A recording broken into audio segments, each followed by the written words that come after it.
Si PBBM, grabe ka naman. First time ko siyang nakitang ganyan. Oo, grabe. May pangiti-ngiti pa. Grabe ka, PBBM. Alas ka doon. Nang aalas ka na siya. Nang may ngiti. Diba? Pero, sober. Walang mura yan. In fairness, mga kapit. In fairness, walang mura. Pero grabe ka, PBBM. Ngayon ka lang namin nakita ng mga kakli na ganyan, ha? Tuloy mo lang. Ang nakakataka-partner dito, ilan na ba ang advisor ni Pangulong Marcos maliban sa mga sekretaris niya? Ibig bang sabihin nito, partner? Di ba pag sobrang dami mong advisor, parang malabas, wala ka talagang ano? Wala ka talagang ano?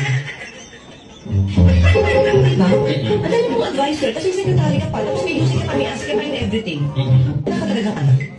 So it's so sad na nangyayari ito sa panahon ni PBBM. Oo. So I hope, di ba, sana ito, makita ni PBBM. Na anong korupsyon? Yes, I agree. Ang MIF, oras na makuha niya ang kopya ng bill. Ay, talaga. Eh, siyempre Ito kasi, lang, hindi niya babasahin. Hindi pirma na lang siya basta-basta. urgent nga. Urgent. Oo. Urgent. Ganon, Oo. piling ba ta? Ewan ko lang, siyempre. Babasahin pa yun ng Pangulo bago niya ito pipirma. Oo, dapat ganun, partner. Di ba, dapat basahin niya muna, di naman nagpapigil sa kanya, pirma na agad. Ano yun? Babasahin niya ba?